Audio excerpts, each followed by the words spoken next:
제목은 여기가 좋사오니 이 말씀으로 우리 마태복음 17장 11절에서 9절 말씀 함께 보도록 하겠습니다. 자, 예수님께서 제자들 3명과 함께 한 산 위로 올라가셨습니다. 그러니까 성경에는 많은 사람들이 변화산이라고 얘기하지만 원래부터 변화산은 아니고 그런 사건들이 있었기 때문에 후대 사람들이 그냥 변화산이다라고 그냥 명칭을 한 겁니다. 오늘 성경에 보니까 한 높은 산으로 올라가셨다. 거기서 예수님은 변형이 되셨고 2절 말씀에 보면 그 결과 얼굴이 해처럼 빛나고 그 옷이 빛과 같이 휘어졌다 이렇게 표현을 하고 있습니다.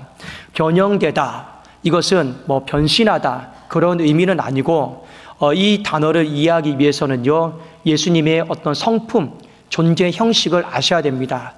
여러분 우리가 믿고 있는 하나님은 한 분이십니다. 자, 그런데 이 하나님은 그 역할에 따라서 삼위 하나님으로 우리가 좀 구분을 지을 수가 있는데 성부 하나님과 성자 하나님과 성령 하나님으로 우리가 좀 구분은 지을 수 있습니다. 자, 성부 하나님과 보통 하늘에 계신 우리 아버지라고 그러죠. 성령 하나님, 우리 안에 거하시는 하나님의 영이시죠.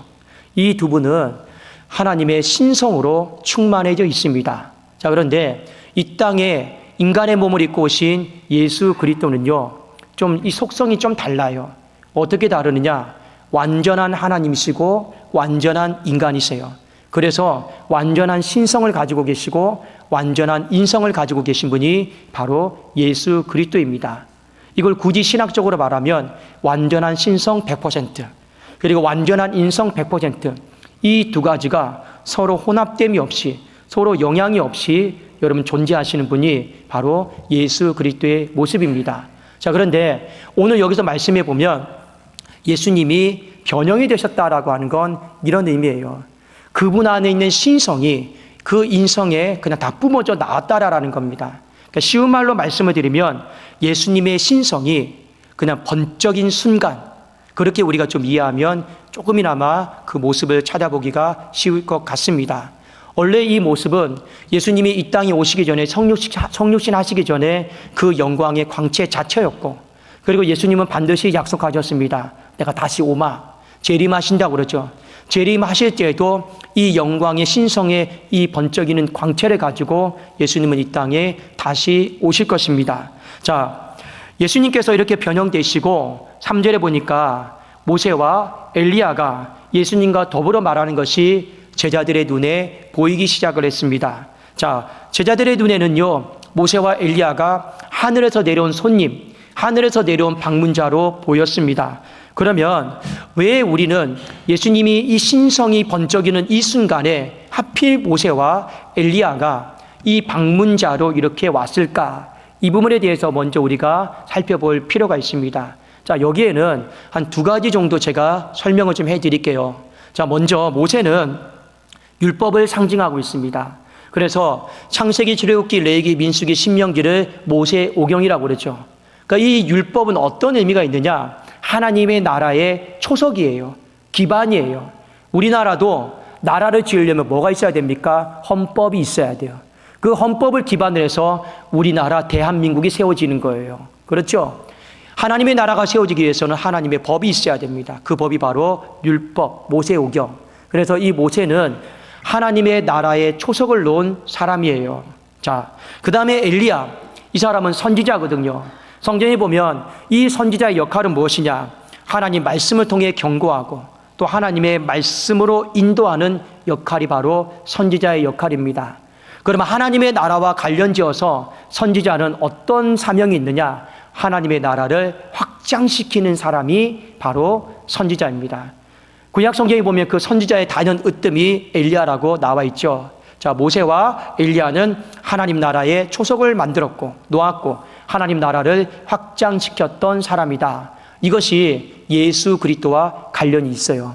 예수 그리스도께서 이 땅에 왜 오셨습니까? 회개하라 천국이 가까이 왔느니라. 하나님의 나라를 알려주고 하나님의 나라를 세우기 위해서 예수님 이 땅 오신 거 아니겠습니까? 자, 그 다음에 모세와 엘리야는 또 한 가지 공통점이 있어요. 먼저 엘리야를 볼까요? 우리가 잘 알고 있듯이 엘리야는 죽음을 보지 않고 그대로 승천한 사람입니다. 그래서 우리가 찬송해 보면 그 엘리야가 못하고 하나님 나라로 올라갔죠. 뭐 타고 올라갔을까요? 병거 타고 올라갔습니까? 아니면 구름 타고 올라갔습니까? 뭐 타고 올라갔죠? 바람 타고. 바람 타고 여러분 하나님의 나라로 올라갔습니다. 해오리 바람과 함께요. 죽음을 보지 않고 갔던 사람입니다. 모세는 여러분 어떨까요? 모세는 분명히 가나안 땅을 목전에 앞두고 죽었어요. 성경의 기록에 나와 있습니다. 그런데 그 죽음 이후에 하나님께서 아마 모세의 이 시체 가운데 손을 쓰셨던 것 같습니다. 자, 그 내용이 나오는데 유다서 1장 9절 한번 띄워주시겠습니까? 자, 같이 한번 우리 읽어볼까요? 자, 시작. 천사장 미가엘이 모세의 시체와 관하여 마귀와 다투어 변론할 때 감히 비방하는 판결을 내리지 못하고 다만 말하되 주께서 너를 꾸짖으시기를 원하노라 하였거든. 이 말은 모세의 시체를 찾을 수가 없었다라는 거고, 하나님이 이 모세의 시체를 죽음을 우리가 잘 알지 못하지만 하나님의 방법대로 하나님이 다 처리하셨다라는 거예요. 다른 말로 말하면 뭐냐? 모세 역시도 죽음과 거리가 먼 사람이다. 오늘 이 부분을 가르쳐주고 있습니다. 자, 모세와 이 엘리야는 어떤 사람입니까? 죽음과 거리가 먼 사람들이고 또 인생을 살아가는 목적에 있어서 하나님 나라와 관련 있는 사람인데 예수님과 오늘 대화를 하고 있잖아요. 그렇죠. 목적에 맞고 또 존재 양식에 맞고, 그래도 이 두 사람도 신의 성품에 참여한 사람들이기 때문에 오늘 예수님의 이 신성의 충만함 속에서 서로 대화하고 있다. 그렇게 우리가 좀 보시면 크게 어려움이 없을 것 같습니다. 자, 이때 이 모든 광경을 보고 베드로가 가만히 있어서는 안 되겠다. 그래서 예수님 앞에 한 가지 제안을 해요. 그 제안의 내용이 바로 17장 4절입니다. 우리 한번 띄워주시겠습니까? 자, 한번 우리 같이 한번 읽어봅시다. 시작. 베드로가 예수께 여쭈어 이르되 주여 우리가 여기 있는 것이 좋사오니 만일 주께서 원하시면 내가 여기서 초막 셋을 짓되 하나는 주님을 위하여 하나는 모세를 위하여 하나는 엘리야를 위하여 하리이다. 갑자기 이 베드로가 뜬금없이 주님 우리가 여기 있는 것이 좋사오니 이 주님을 위해서 초막 하나를, 모세를 위해서 초막 하나를, 그리고 엘리야를 위해서 초막 하나를 제가 지어드리고 싶습니다. 갑자기 뜬금없이 왜 이런 말을 할까요? 여기는 좀 나름대로 의미가 있습니다. 어떤 의미냐면 여기가 좋사오니 이건요 지금 이 상태가 너무 좋다라는 거예요. 그리고 이 상태가 계속해서 지속되기를 원한다. 바로 그런 뜻입니다. 그래서 초막을 지어서 예수님이 머물렀으면 좋겠고 모세도 엘리야도 머물렀으면 좋겠다라는 거예요. 왜요? 이 상태가 계속 되었으면 좋겠다라고 하는 그 바람 하나 때문에 그렇습니다. 그러니 초막을 짓는 목적은 딱 한 가지예요. 다른 목적 없습니다. 지금 이 행복한 순간, 이 황홀한 순간, 이 아름다운 순간이 그냥 멈추지 않고 계속 되었으면 좋겠다. 이 한 가지 마음으로요 초막을 짓는 거예요. 그런데 이 황홀한 감정을 깨뜨린 분이 계셔요. 누가 깨뜨렸느냐? 하나님 아버지께서 이 황홀한 감정을요 깨뜨리셨어요. 마태복음 17장 5절과 6절을 보면 제가 읽어드릴게요. 말할 때 호련히 빛난 구름이 그들을 덮으며 구름 속에서 소리가 나서 이르시되 이는 내 사랑하는 아들이요 내 기뻐하는 자니 너희가 그의 말을 들으라 하시는지라. 하나님의 음성이 들리기 시작했어요. 그리고 하나님의 음성이 그들을 덮었다라고 되어 있습니다. 그런데 그 결과가 뭡니까? 제자들이 듣고 엎드려 심히 두려워하더니 방금까지 있었던 황홀한 광경과 이 아름다운 순간이요 다 깨져버렸어요. 뭐 때문에요? 하나님으로 인해서 다 깨뜨린 거예요. 그러니 하나님이 초막을 원하지 않는 거예요. 이 아름답고 영원한 순간이 지속되는 걸 하나님이 원치를 않는다라는 거예요. 이 부분을 우리가 유의해서 보셔야 됩니다. 이때 하나님이 하신 말씀이 무엇입니까? 너희는 그의 말을 들어라. 예수의 말을 들어라. 그 말이 어떤 말입니까? 예수 그리스도에게 임박한 환난과 십자가와 고난의 그 말을 들으라라는 거예요. 너희들이 집중해야 될 건 이 영광의 순간이 아니고 십자가에 집중해야 된다. 이 부분에 대한 당부요 언급 아니겠냐라는 거예요. 여러분 오늘의 사건은 제가 아까도 말씀드렸지만 많은 목사님들이 한 번쯤은 다 설교하는 말씀입니다. 변화산 사건이라고 그러죠. 자, 변화산 이 사건이 우리에게 주는 교훈이 있어요. 오늘 두 가지로 우리에게 적용점을 주셨는데 한번 하나씩 좀 살펴보았으면 좋겠습니다. 자, 첫 번째는 뭐냐? 모든 믿음의 사람들이 십자가 다음 페이지에 영광스러운 광경, 영광스러운 형체, 아름다움이 있다. 그것을 오늘 우리에게 분명히 보여주시고자 함이에요. 여러분, 십자가 이후에 우리는 전부 다 부활의 몸을 입을 것입니다. 그런데 그 영광스러움은 말로 설명할 수 없는 영광스러움이에요. 어느 정도냐? 오늘 베드로가 보기에 황홀한 광경이고 아름다운 광경이고 영광스러운 광경이고 이 땅에도 돈 주고 살 수 없는 광경이고, 그래서 그가 느낀 마음이 뭐예요? 초막을 지어서라도 이 아름다운 순간이 영원히 계속되었으면 좋겠다. 그런데 그것이 바로 십자가 이후에 있는 우리에게 있는 부활의 영광스러운 순간이다라는 거예요. 자, 이 부분에 대해서 바울도 고린도전서 15장 41절에서 44절까지 한 번 더 언급을 했습니다. 우리의 몸이 십자가 위에 다음 페이지에 하늘의 형체를 입을 것인데 그 형체가 뭔지 제가 한번 말씀드릴게요. 해의 영광이 다르고 달의 영광이 다르며 별의 영광도 다른데 별과 별의 영광이 다르도다. 죽은 자의 부활도 그와 같으니 썩을 것으로 심고 썩지 아니할 것으로 다시 살아나며 욕된 것으로 심고 영광스러운 것으로 다시 살아나며 약한 것으로 심고 강한 것으로 다시 살아나며 다 여러분 살아나요. 다시 살아나는데 44절 한번 같이 읽어봅시다. 시작. 육의 몸으로 심고 신령한 몸으로 다시 살아나나니 육의 몸이 있은즉 또 영의 몸도 있느니라. 신령한 몸으로, 이게 바로 하나님의 신성이 뿜어져 나오는 그 신성이 여러분 번쩍이는 그런 몸으로 우리도 다 다시 살아나게 될 줄로 믿습니다. 여러분, 왜 예수님이 이 변화산 광경을 먼저 보여주셨을까요? 이유는 딱 한 가지입니다. 오늘날 많은 사람들이 십자가를 안 지려고 그래요. 이 십자가의 고통과 이 십자가의 무게 앞에 솔직히 다 거리를 유지하고 있습니다. 솔직히 한국교회가 옛날만큼 이전만큼 다 치열하게 살지 않습니다. 치열하게 신앙생활하지 않아요. 제 때만 해도 학교 끝나면 교회에 와서 기도하고 가는 게 그냥 기본이었어요. 진짜 그랬습니다. 그게 삶이었어요. 학교 끝나면 집보다는요, 교회 먼저 가서 기도하고 집으로 갔던 것 같아요. 이제 이런 모습들은 다 없어져 버렸습니다. 요즘 이 시대에 누가 일터 끝나고 일과 끝나고 교회 들렸다가 집으로 갑니까? 맞바로 다 집으로 가죠. 이제 점점 우리는 교회와 멀어지고 십자가와 또 멀어지는 그런 시대 속에 살아가고 있는 것 같습니다. 그런데 지금뿐만 아니라 2000년 전에도 십자가 지기 싫어하는 사람들은 많이 있었습니다.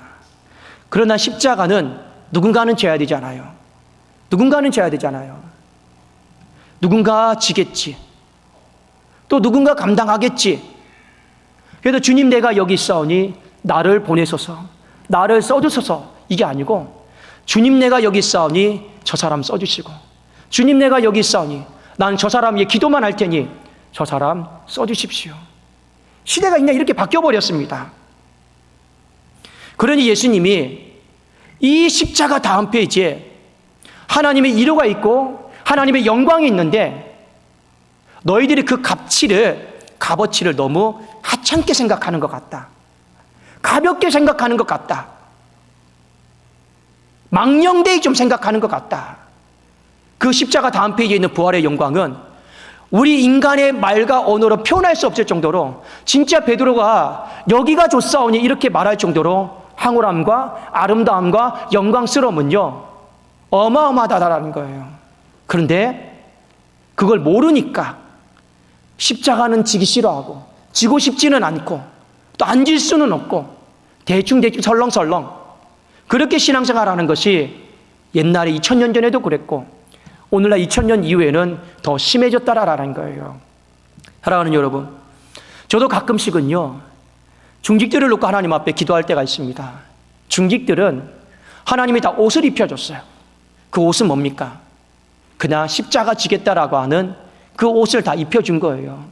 그런데 실제로 옷을 입혀도 중직의 사명을 다 감당하는 것 같지는 않습니다. 옷을 입혀놔도 다 내 삶이 중요한 것 같고, 옷을 입혀놔도 다 내 시간, 내 가족, 이게 더 먼저 중요한 것 같습니다. 근데 이 시대가 그래요. 가끔씩 이런 모습을 담임 목사가 봤을 때 이런 생각을 해요. 하나님, 제가 하나님 목회 한 수 알려드릴게요. 중직들요, 정말로 하나님 헌신할 때마다 하나님 상급 주시고 자녀들 복 주시고 길 열어주시고 물질에 어려먹게 하시고 암덩어리 있으면 다 낫게 해주시고, 그러면 너도 나도 다 중직하려고 할 겁니다. 근데 하나님이 그렇게 안 해주시니까 너도 나도 지금 십자가 안 지려고 하고 그러는 거 아닙니까? 하나님, 제가 목회 한 수 알려드릴게요. 가르쳐 드릴게요. 일한 만큼 눈에 보이게 그냥 복을 확실하게 하나님 주세요. 그러면 교회 안 떠나요. 복을 확실하게 하나님 부어주세요. 그러면요, 하나님 앞에 더 잘할 거예요. 근데 왜 하나님 안 그렇게 하십니까? 왜 하나님 안 그렇게 하십니까? 이런 아픈 마음과 탄식의 마음을 가지고 해요. 중간에 옷을 벗고 나가면 마음 같다는 그러죠. 하나님, 어떻게 십자가를 내팽개칠 수 있습니까? 본때를 보여주세요. 근데 하나님 또 본때도 안 보여줘요. 왜 하나님 그렇게 하실까요? 하나님은 조건에 따라서 우리와 관계를 맺기를 원치 않기 때문에 그렇습니다.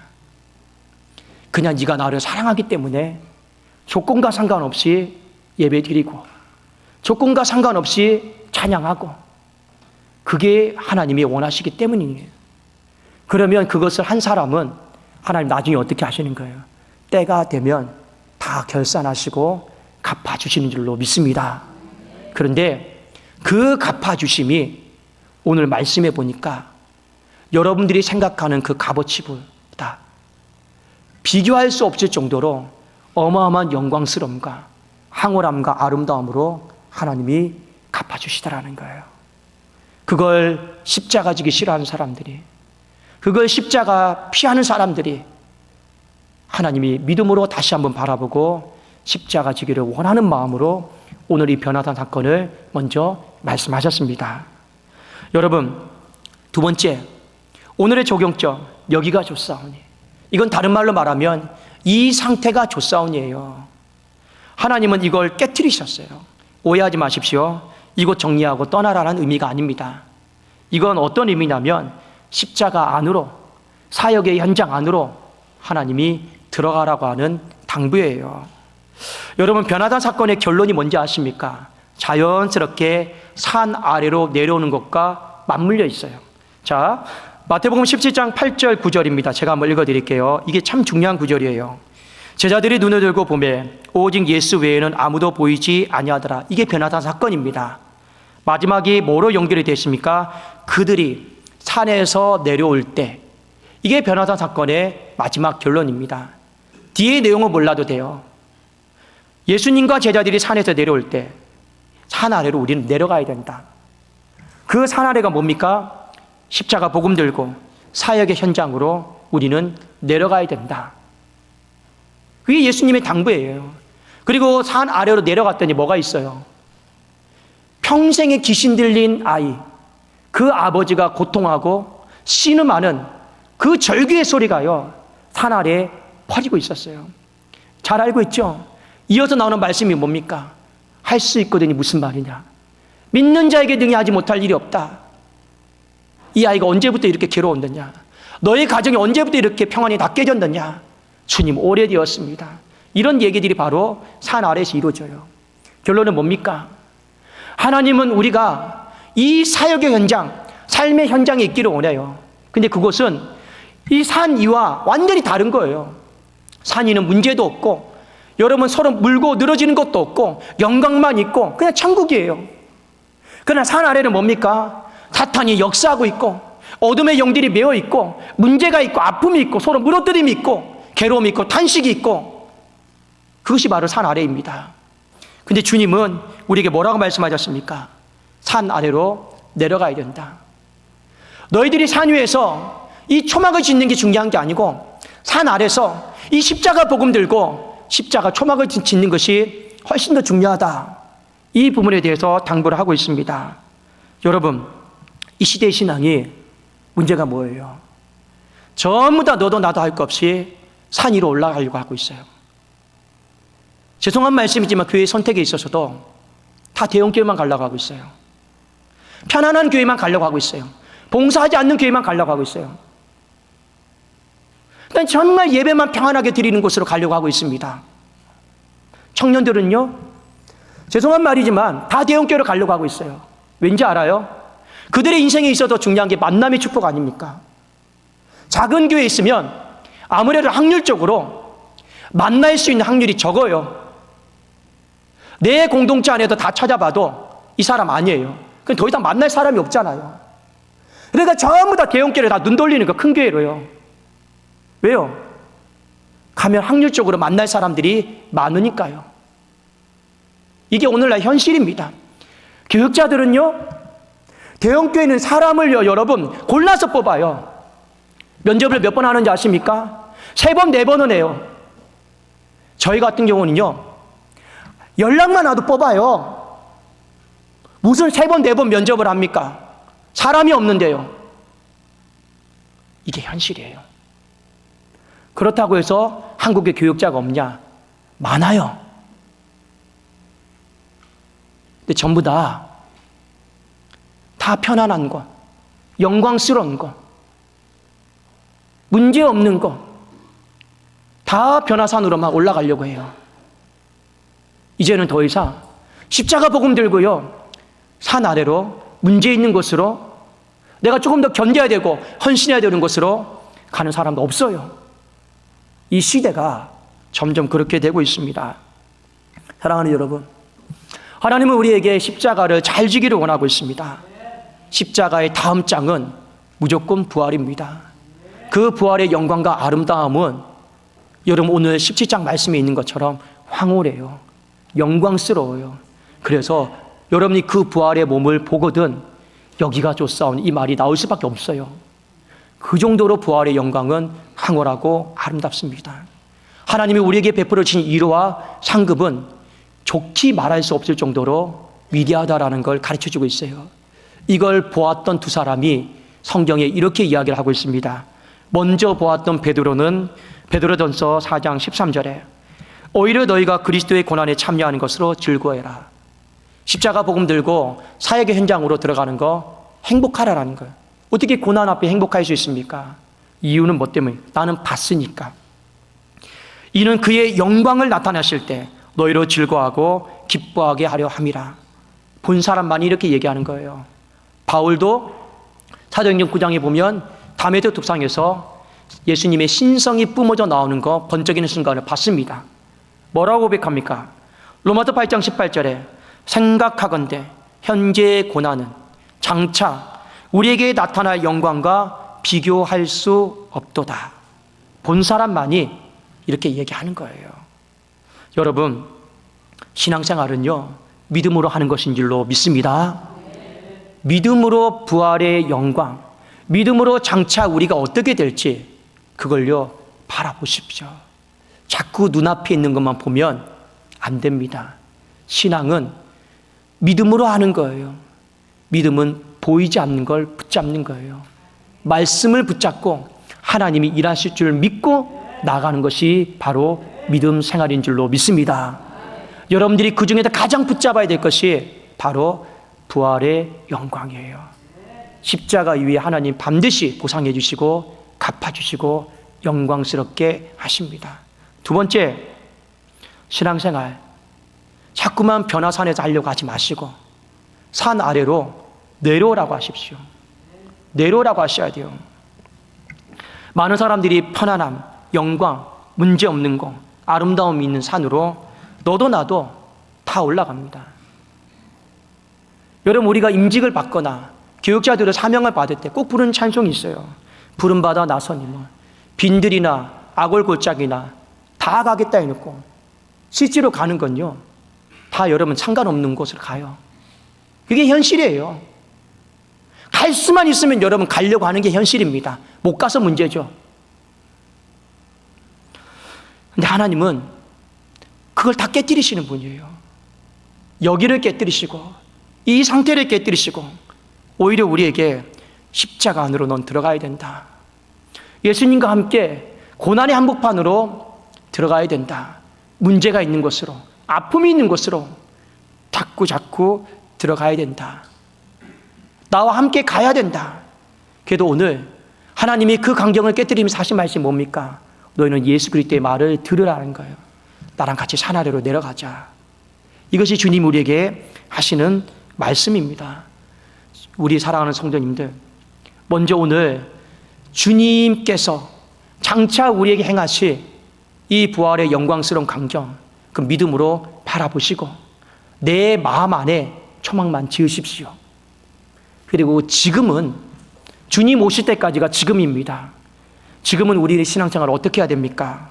십자가가 있는 삶의 현장의 한복판으로 저도 가고 여러분도 가고 그렇게 하면서 정말 주님께서 원하시는 그런 여러분 교회, 그런 가정, 그런 우리 삶의 모든 직분들, 삶의 모든 순간들이 다 되었으면 좋겠습니다. 반드시 하나님께서 갚아주시고 위로해 주시고 보상해 주잖아요. 그렇지 않겠습니까? 우리의 신앙이 변화산, 우리는 이제 내려올 것입니다. 여러분이 이미 생각으로 변화산에 치우쳐 있다라면 내려오시고, 마음으로 그런 곳에 치우쳐 있다라면 내려오시고, 여기가 좋사오니 이 상태가 좋사오니 거기에 여러분들 마음에 치우쳐 있다라면 내려오시고, 다시 한번 내 마음 안에 십자가 복음 들고, 하나님 나는 끝까지 주님과 그 사역의 한복판에, 그 고난의 한복판에 한 걸음 한 걸음 들어가겠습니다. 이것이 지금 나의 모습이 되게 하여 주시옵소서. 우리 그 은혜의 순종이 있기를 주님의 이름으로 축원합니다. 기도하겠습니다.